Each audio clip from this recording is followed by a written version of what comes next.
Live. Did you do that too? Yeah, I did. Oh, they changed it. You can actually remember before you couldn't see what anybody was posting. Yep. That's kind of what I wanted to do. Are we for real live? I'm gonna check my phone. Yes, we are. For real? Like if I for get real on the Facebook, will I see us? Yes. Delayed, so it'll be like traveling. Where's my phone? My phone's over there. Can you reach my phone? Here it is. Okay. Oh, there you were on.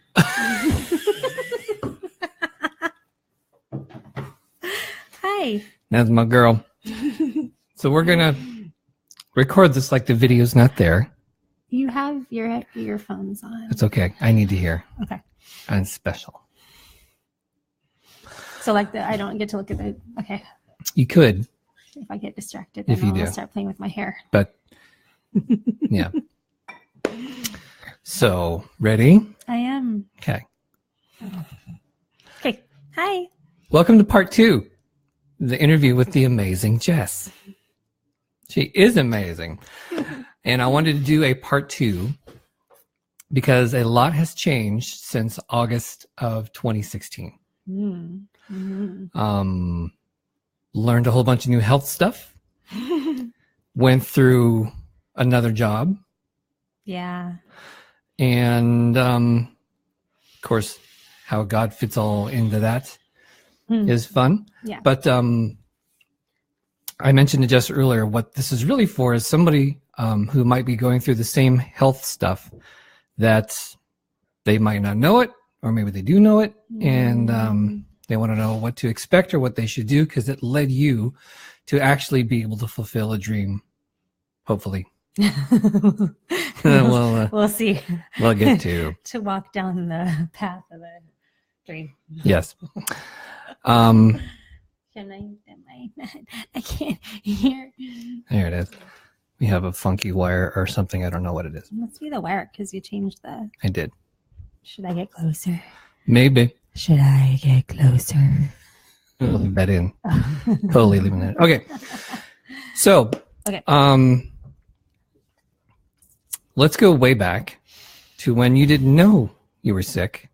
But looking back, you can see what were some symptoms. And we're talking like years. 2013. Even before that. Like if I go back on Facebook, the memories pop up. Yeah. Like 10 years ago, 9 years ago, it was, I'm so tired. Mm-hmm. I'm so tired. Mm-hmm. I just want to rest. Yeah. So right. Big, major symptom, tired. Super tired all the time. But we just thought it was because I was homeschooling the 2 boys and doing all the ministry at the church and right? Yeah. So tired. When were you running? Then. Like during all of that? Yes. Which seems crazy. I know, but I was just determined to like keep up my fitness and at that time it was like weight control and, trying to feel like I was doing something because when you are homeschooling exclusively, you feel like you're not really doing a whole lot for yourself. So that was kind of like, okay, I'm going to do something. Yeah. So I was running and weightlifting and cooking everything from scratch. Remember that? Was that because you just did? It's because I liked healthy food, and I wanted you guys to all have healthy food too. So it was all whole grain and vegetables in there as much as I could, and no chemicals and preservatives as much as I could because I couldn't control what you guys did on your own. Everything. Okay. So, yeah, it was years and years and years, and then there was like this period in, maybe 6 years ago, 6 or 7 years ago, where I just all of a sudden lost a bunch of weight. And I didn't really even notice it until it was all gone. And you weren't an unhealthy weight to begin with. No, generally. You were an average weight. Average. Yeah. But I was happy to lose a bunch of weight. Well, aren't we all? Ooh, that looks better. So yeah, lost a whole bunch of weight. And I remember going into my naturopath then and like shortly after that, actually, because I was so tired, and she tested my thyroid, of course, and blood levels. And I've always been like borderline anemic, and my thyroid at that point was a 4 point something, which now I would have pushed to have that medicated, because I'm discovered over the last couple of years that I am feel the best at like a 0.9 for my thyroid, which is technically a hyperthyroid, but I'm not hyper. I have no hyperthyroid symptoms. I just feel a lot better when my thyroid TSH. Sorry, I had to think of what we're talking about. My TSH is a 0.9. That's me. Yep. And that can vary. Oh yeah. From person to person. Oh, definitely. Like the acceptable range, I think was I don't remember, 0.5 to 4, something like that. Anyway, I've had to advocate with different practitioners to get the dosage I wanted on my thyroid medication, because I know when I feel better, and I don't, I know what dosage I don't feel good on. Right. So, tip, advocate for yourself. Sorry about that. And she doesn't even have headphones on. I saw it, Spike. That's funny. Okay, so that was kind of that level for a while, right? Tired? Yeah. Oh, yeah. For a long while. A long time. Okay, and you just got to what point? 2015. So it was the massive ministry stress. By the way, hi, Melora. Oh, hi. Yeah, massive ministry stress, which peaked. And then a massive life change. We decided to move back here, and selling that house was a huge stressor. I had a great job, so that was cool. But I think that and Jared was graduating, so I was losing my baby. But those life stressors just piled up. By the time we moved over that fall, I was exhausted. Yeah. Exhausted. That was pretty much my only symptom that I was aware of. Honestly, just so exhausted and getting chubby. That was the other thing. So you went from losing weight. And then I suddenly gained a bunch of weight and could not lose it. And I never not been able to lose like the 5 extra pounds. And suddenly I could not lose it no matter what I did. Right. And that was very strange to me. And I had people and then the practitioners telling me, well, you're 40, so it's harder. And I was like, yeah, but it shouldn't be impossible. Right. Because you were dieting like crazy. Like eating healthy. Very like the whole clean eating thing. Yeah. You tried paleo, you tried all those things before you even knew they were going to be relevant someday. Right. And I used to teach a Whole30 class. Where did you teach that? Oh, at the chiropractor. Yeah. Yeah. Anyway, apparently doing everything right. So then we got over here and just exhausted. Remember that? I do. I lived on the couch. Yeah, there was a season where it was like get up Saturday. Somehow you went to work. I don't know how you managed to work. I was placed in a job at that time where I had very little to do, which was a mercy. And I should have appreciated it. But unfortunately, my overachiever self, which incidentally is also a very strong factor for people who experience the same things that I do. Women, almost across the board, people who have what we'll get into are overachievers, have very high expectations of themselves. Almost without exception. Typical characteristic trait. Typical, yes. Okay, so yeah, we would. So yeah, we get up on a Saturday. On a Saturday. Was this also during the coffee walks? No, coffee walks are later. We're later. Okay. Get up, knock out some chores. Try to get the kids to help us knock out some chores. And right about 11 o'clock, sleep. Jess was done for the day. The whole day. Go to sleep. It was on the couch. Yep. If I went to work, I came home and slept. By 6 o'clock, 7 o'clock, I was asleep on the couch. Yeah. Always. Yep. So then I finally went to a naturopath because I firmly believe in them and said, I am so tired. And she said, well, you're a very busy woman and your lifestyle is that still blanking out? Like when you left, I need to probably have the filter on. Anyway, she said, you have a very busy lifestyle and blah, blah, blah, blah, blah, blah, but we'll go ahead and test your levels and see what's going on with you. So she did a full CBC panel and the full thyroid panel. Mm-hmm. And my test came back and she said, oh, you are very sick. Mm-hmm. She said, I'm sorry. I thought that maybe you were exaggerating, but no. So the thyroid was very hypo. I think it was somewhere near 6.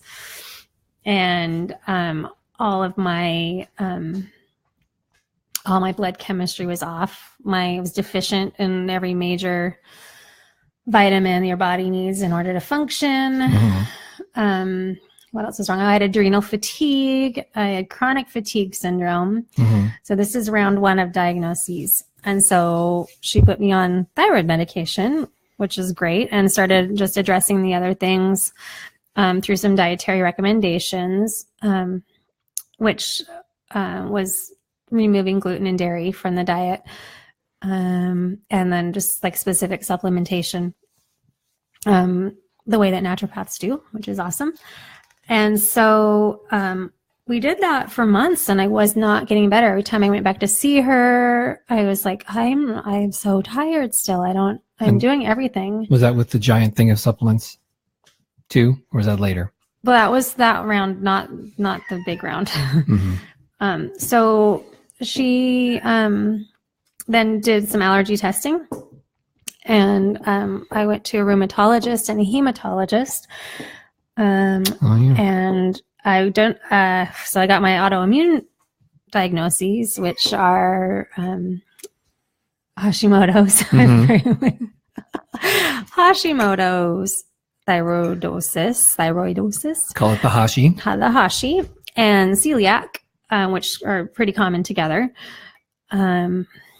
So, of course, then the gluten-free diet became absolutely necessary. And then we did allergy testing, and lo and behold, I'm allergic to eggs and dairy as well. That's where that came from. Along with kidney beans and radishes. Mm-hmm. So by August, when we did the last program, yes, that we had all that, like we knew that much. Mm-hmm.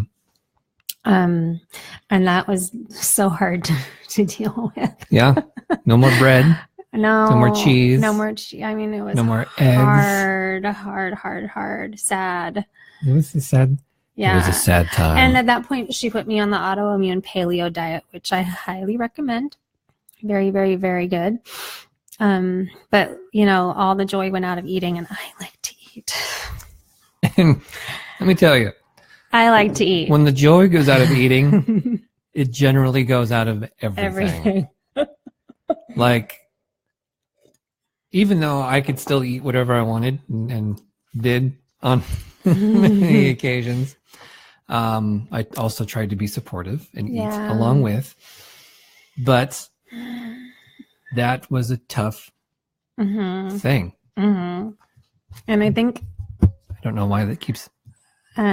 So yeah, super tough. Honestly, quite depressing. Which also revealed a super duper idol. Yeah. Let's just call it what it is. Yeah. No, but I was distracted. I wanted to just touch a little bit more on that, because it really does, for you, it affected everything. Mm-hmm. Like marriage, kids, the food issues, the food, like the whole food illness, the food issue, because it was so depressing. And it wasn't like a food addiction per se. It was an emotional attachment connection to a lot. We all have to some degree. Yeah. So that was super depressing. So then, of course, depression bloomed. Shall we say? Which is not a new thing for me. I've been on medication 3 times before that for severe depression. So it wasn't like I was appalled at what was happening. Right. I didn't put my finger on what was happening for quite a while. So I wasn't getting better with that naturopath, and my insurance changed. And in January of 17. So that's an important break there of deciding to switch doctors? Oh, okay. Well, I kind of had to. Well, I didn't have to. I was just, my doctor I had, while she was great, was not aggressive enough, because I kept coming and saying, I'm still not better. And she would say, well, we could do this and it might be that. What do you want to do? And I would, well, I don't know. You're the doctor. I know. You're the naturopath. Yeah, I didn't know enough. So when I switched jobs and my insurance plan changed, I actually. Hi, Alyssa and Ryan, by the way. Oh, hi guys. I ended up working next door to another naturopath who was a Christian naturopath, just incidentally, which really doesn't come into play, but. Right. So job change too. Oh, job change. So in the job you were at, you were bored. Bored. Not challenged, not gold star girl opportunities. And this other job was as an office manager, potentially over somebody else, had there been a somebody else. It would have been you running 2 offices, one other person, major high achiever. Oh yeah. Potential. Super exciting. And the person you were working for at the time seemed very, what's the word? I don't know. Compatible-ish. Yeah. Like big ideas, big plans. Right. Wanted to. And you're the kind of person who likes to take something and run with it. Like that's, you're a project person. Yes. You were good at planning. You were good at making it happen. Yes. So it was it was like, yay. Yeah. It was an emotional boost. Yes. It was an anti-depression potential boost. It was. Yeah. It was encouraging. So, not long into that job, though, I realized this was a very stressful job and very stressful job. Like I can't even say how stressful. So stressful. And so poor you got dumped on every night. And the more I got to know my employer, the worse it was. It got hard. It was very hard. And so it's all intertwined. I mean, so really difficult work situation, still wanting to make it work, committed, right? Not a quitter. Not a quitter. So at the same time, I switched to this new doctor who worked down the hallway from us, who was fantastic. And I went into her office. Hi, Jen. My first appointment with her. And she's like, well, why in the world have you not tested XYZ? Like, I don't know. She's like, well, we're going to do this and this and this and this and this and a whole round of things that we need to investigate because there's no reason. Well, there's a reason why you're not getting better. Like you should be better. So that began the poop tests. Decide how. Okay, I just Warning. need to say the rest of this podcast might be extremely graphic for young there's listeners. gonna be a lot of poop talk, and I like poop. I mean, not, but okay. I don't mind talking about it. Okay, so anyway, by this point, let's just sum up. She loves talking about I it. have, by this time, diagnosed hypothyroid, Hashimoto's, celiac, food allergies, chronic fatigue syndrome, and adrenal fatigue, all of which go together, like very clearly go together. And so my doctor said, well, we need to test your poop. I'm like, okay. So we had to poop in a French fry tray. Like, at the fair, at the fair when you get like the little basket, it's like from like a basket of fries or corn dog. Yes. I think it was like checkerboarded on the bottom too. It totally was. And it came with like a tongue depressor and these tubes, and you had like to poop into this tray, and you take the tongue depressor and pick up some of it and put it in a tube, and then you put some chemicals in and you shake it up, and then you put it in. This is Winnie. For those of you who are watching. Hi, baby. You put it in the fridge. You put the tubes of poop in the fridge because you have to do it for like 3 days. And you mail it away, and then these big test results come back. There's poop in the mail. Any letter carriers out there, did you know that you're transporting? It's FedEx. Poop. Anywho. Sorry. So basically the test from that came back and said, well, you have a lot of bacteria in your lower intestine. and a lot of fats, which don't belong there, and some other things, and no parasites or anything like that. But she said this is just indicating a problem farther up. So, and they weren't bad bacteria. No, I didn't have bad bacteria, overgrowth of all bacteria. So she then moves on to overachiever to test my intestinal gases, and that's through a breath test. So what? As opposed to a toot test. I know. So that was a real adventure because you have to do this really horrible eating for a day, and you blow into these tubes like every 60 minutes or something, 90 minutes.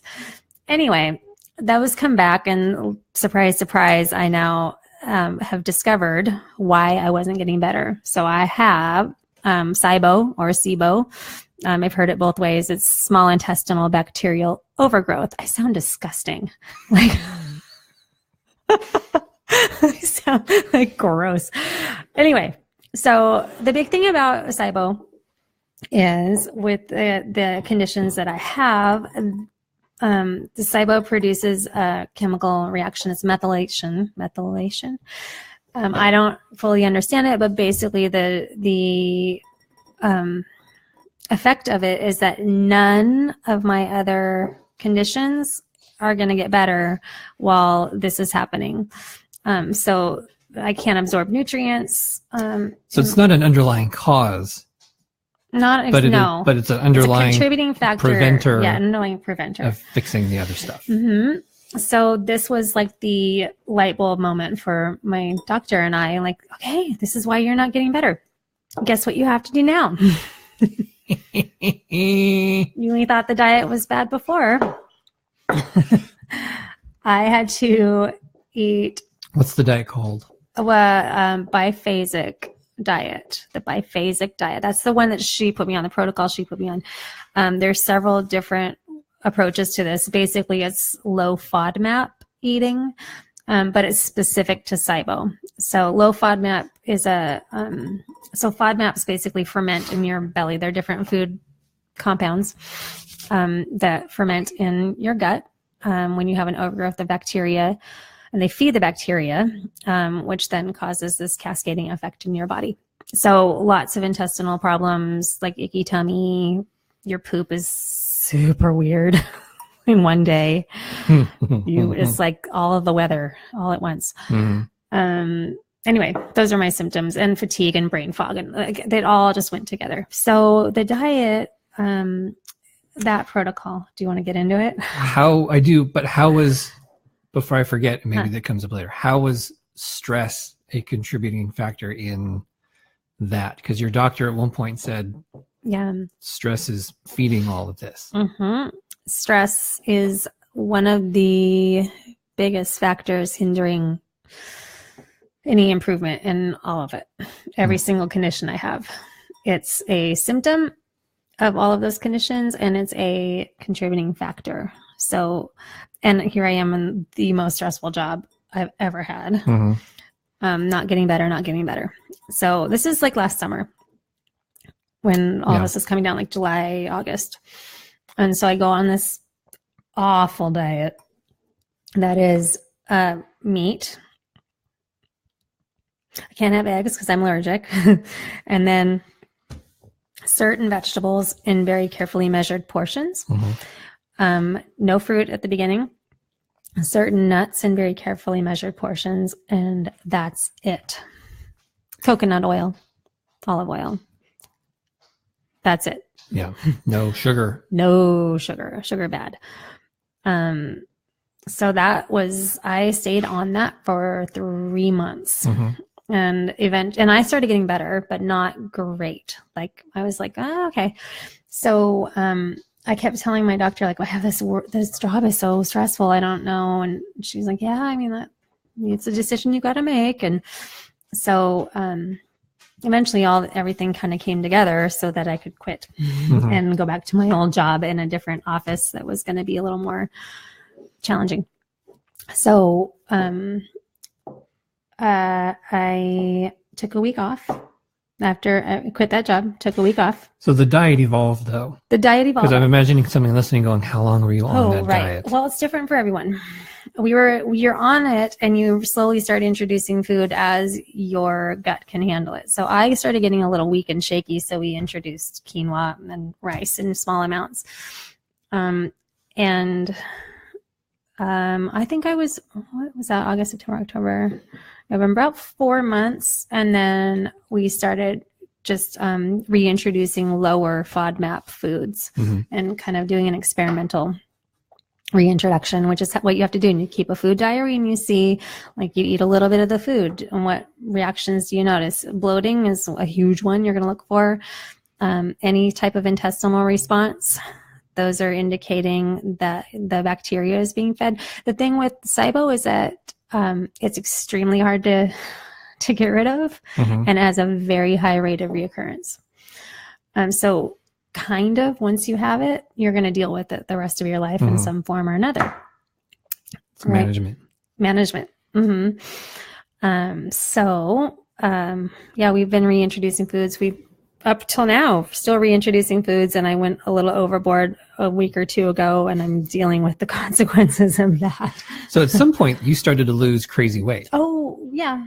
Yeah. Well, because once the SIBO came under control, my body was able to regulate itself again. My thyroid medication started working. You know, I had energy again.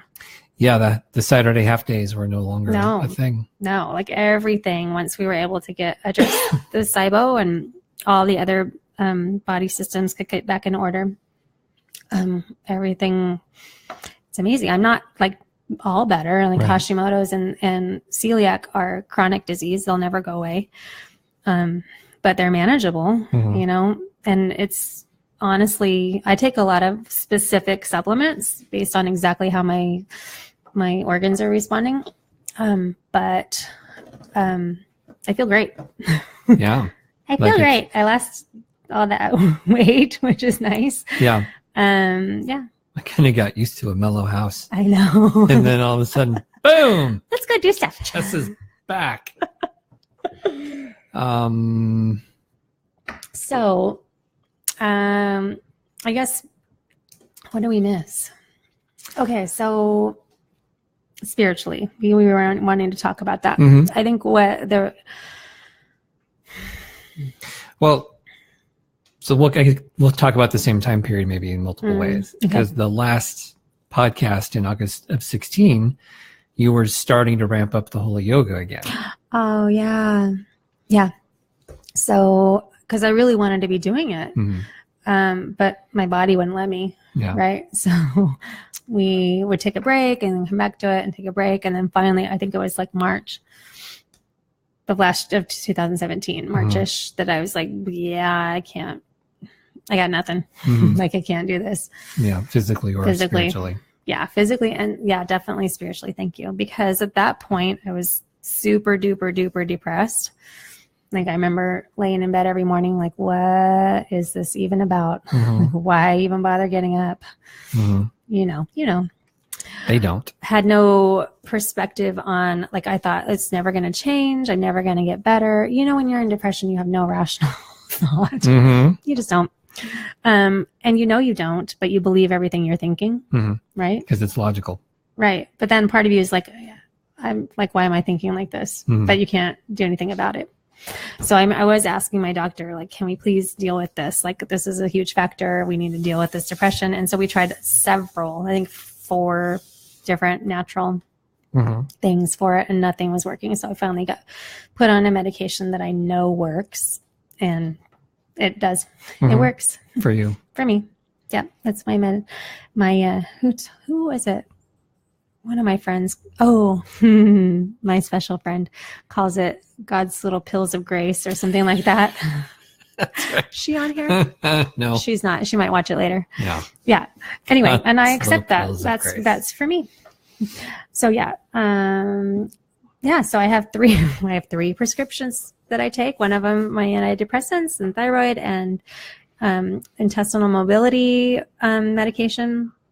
And then a whole bunch of supplements that I take that are basically targeting my my body's deficiency in absorbing nutrients because we're still healing my gut.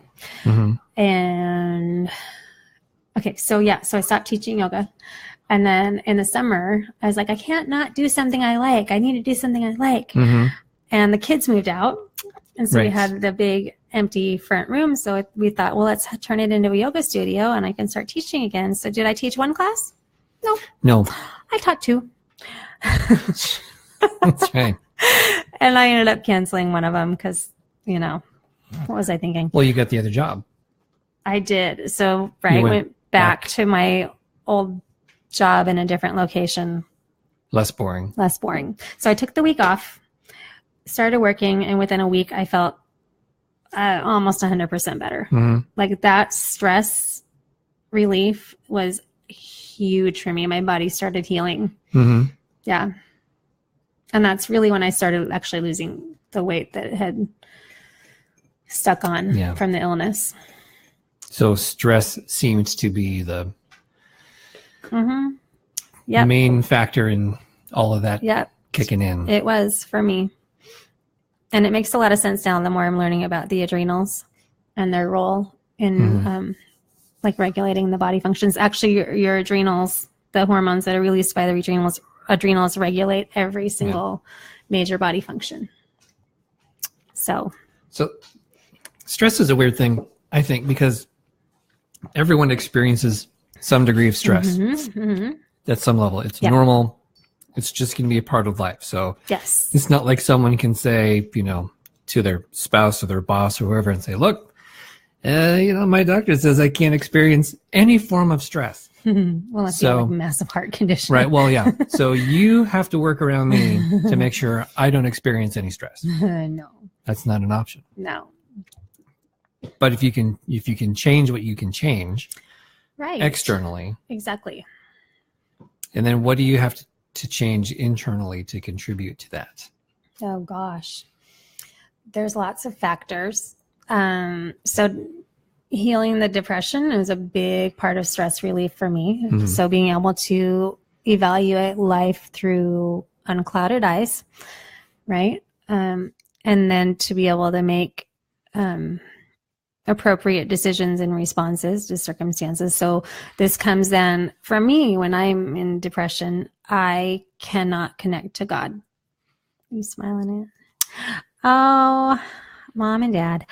When I'm in depression, I can't connect to God. And so having that portion lifted then allows me to reconnect to God and to get a better perspective on situations. And then it's evaluating the situation. Is this stress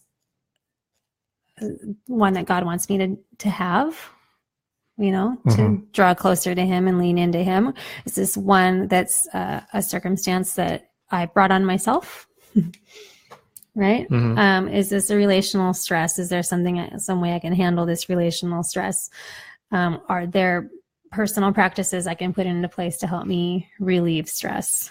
Light exercise, drinking more water, getting enough sleep, cortisol supplements, like things like this, right? There's some responses that are definitely under our control to manage stress. Breathing, meditation. Am I answering your question? Yes. I'm just kind of wandering here. Again, I'm trying to put myself in the position of somebody who's like, stress. I'm going through that. So here's the thing. I actually just read it in one of my textbooks. Basically, it's a process of evaluation, like self-reflection and evaluation. You evaluate your circumstances. Which of these circumstances are causing me stress? Can I change this circumstance? What are the pros and cons of changing this circumstance? What step am I going to take to change this circumstance? Right? It's kind of this chain. Yeah. Same thing. Relationships. What relationships are causing me stress? What relationships are feeding me? Like what habits are causing me stress? What habits are feeding me? And you go through that same chain, pros and cons. What can I do to change this? What action step am I going to take? And then you do this in very small steps. Instead of wallowing in your stress or feeling helpless, you start to take action steps of the things that you can control. Yeah. Yeah. Finding the one big one and acting on it could seem very hard for someone, but you have to find a way to make it happen. Really, truly. Like for us, that job paid more than you've ever made. Provided insurance, which you desperately needed. Yes. You know, and so the prospect of going back to what you were doing before, financially and insurance wise and all of that was kind of like, that was a big piece. I was like, yeah. At the same time, I knew like, Jess, that has to happen. Yeah. Like we, our life, our marriage, you were texting me, our sanity. I don't remember what I texted you. I remember you texted like something has to change about this very soon. Yeah. But it was like, and I didn't go out looking to go back to my new job. God brought that up. Yeah. Like when that needed to happen, he brought that up, and it doesn't always happen that way, but that's what he did for us at that particular point. Yeah.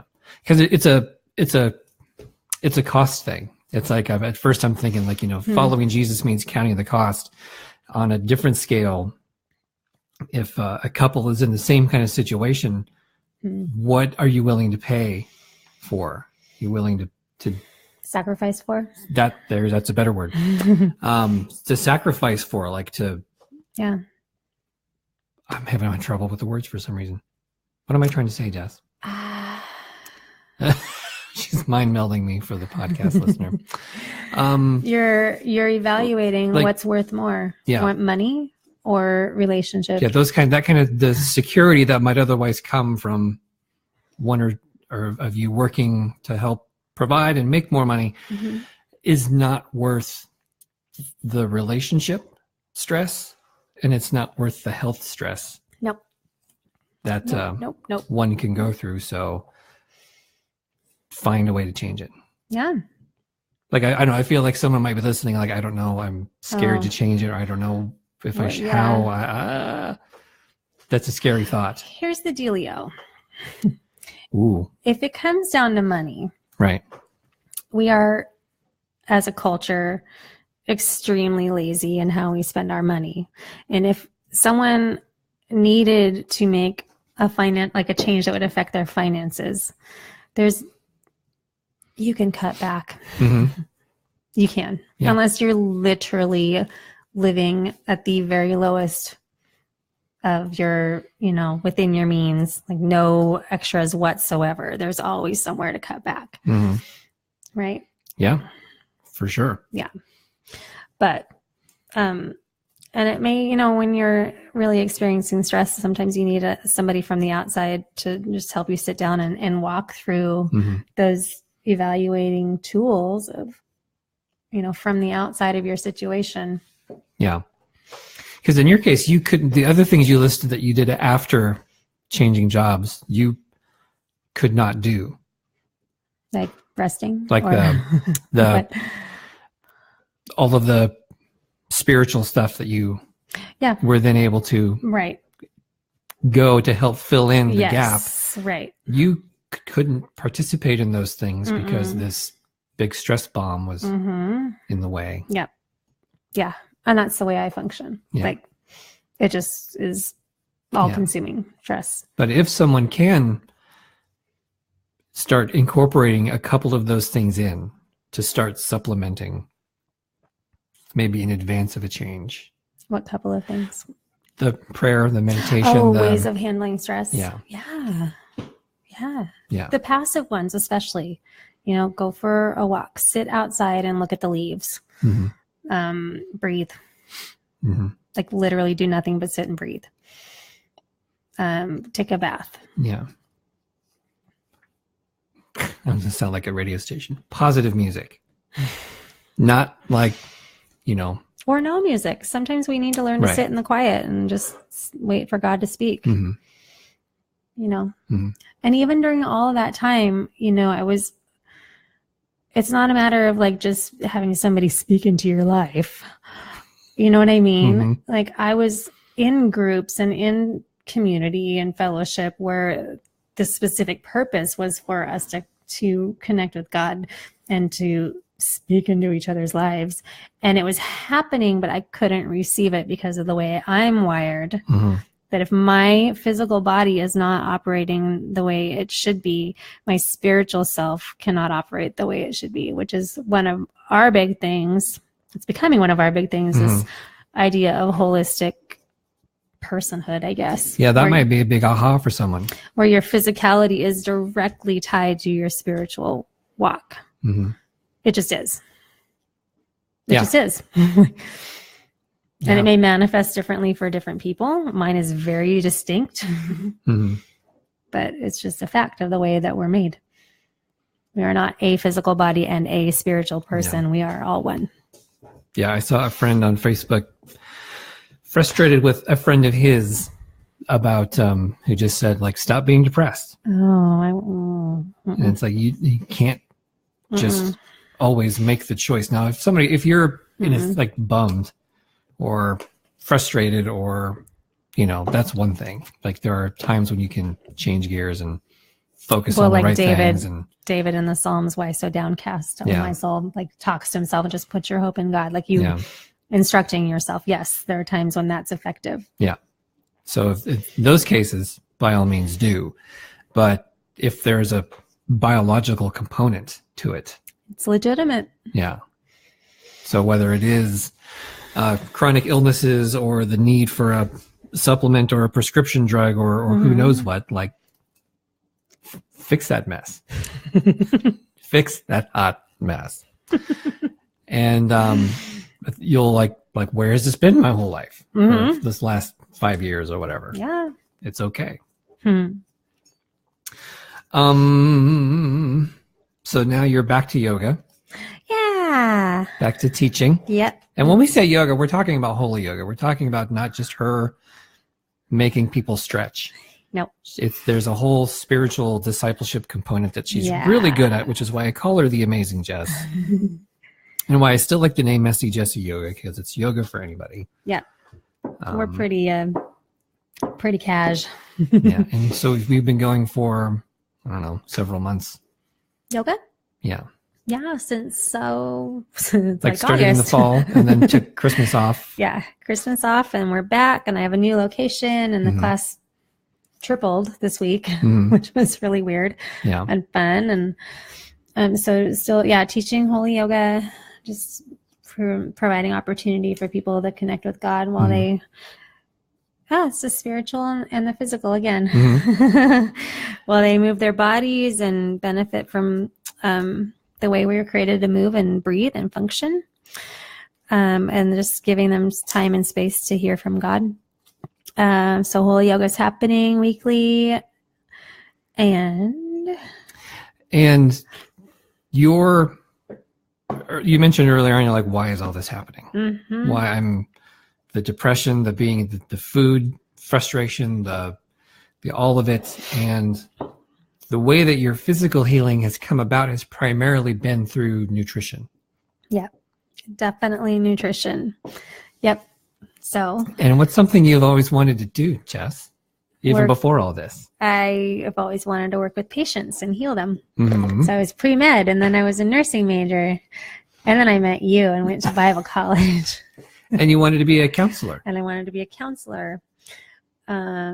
And got into ministry, and then had kids who had specific physical conditions that needed attention. And so it's always been there, always been there. But in one of the ways, I feel it's all coming together now, especially walking through all of this healing through nutrition. I am going back to school to be a nutritional therapy practitioner and work with patients to assess and address their dietary needs, nutritional deficiencies through specific dietary approaches. And I'm super excited. I am. So I'll be learning all sorts of things, but the program I've chosen, I'll be learning how to do a functional evaluation, hands-on, and then a neurolingual assessment of their nutritional deficiencies for specific supplementation. I kind of can't believe it when I talk about it. What does that mean? Those were big words. It means Well, it means that I can be part of helping somebody heal the same way that I did. Not necessarily from a medical track, but partnering with a medical track. So like my naturopath is very interested in having me work with her patients, which is a lot of really what I'd like to do. Is people commenting? No. That's what I want to do. Work with naturopaths and alternative medical providers to guide their patients into their nutritional programs. Because a lot of times it's part of the treatment protocol for all sorts of different things. So I'm going to do that. Yeah, I am. It's so cool to see you happy. I know. Ask me in like 4 months when I'm in the middle of this intensive program. Yeah, Miss Overachiever is going back to school. While working full-time and teaching yoga. Yeah. Yes. In all things, moderation. I'm just going to drink my wine. In all things, I know. Moderation. Yep. But even that's a recent addition. Being able to even do that. I'm allowed 5 ounces? This much wine once in a while. And we don't take advantage of that. We enjoy it. Anyway. Yeah. So what do you dream big about? Oh, gosh. Lots of things. Because you haven't been able to dream big in a long time. I have not been able to dream big. I want to have my own practice as a nutritional therapist. I want to put out materials for other people to use. I want to, you just brought this one up yesterday and I keep thinking about it, but like market my yoga classes for other teachers to use. What are some of the other things I want to do? I want to have I really want to be self-employed. Which who knows? Yeah. But yeah, that's what I want to do. That's cool. Yeah. Cool. I want to go to England and live there. It's really all just to feed, so to speak, a travel desire. Yeah, I'll travel and teach people about nutrition. Yeah. Yeah, we kind of have a co-dream of a holistic discipleship. That's right. thing. Yeah. Yeah. Yeah. A school. Yeah. There's all kinds of something. dreams. Maybe it's online. Might Maybe be in it's England. person. So for all of you in England, good day, mate.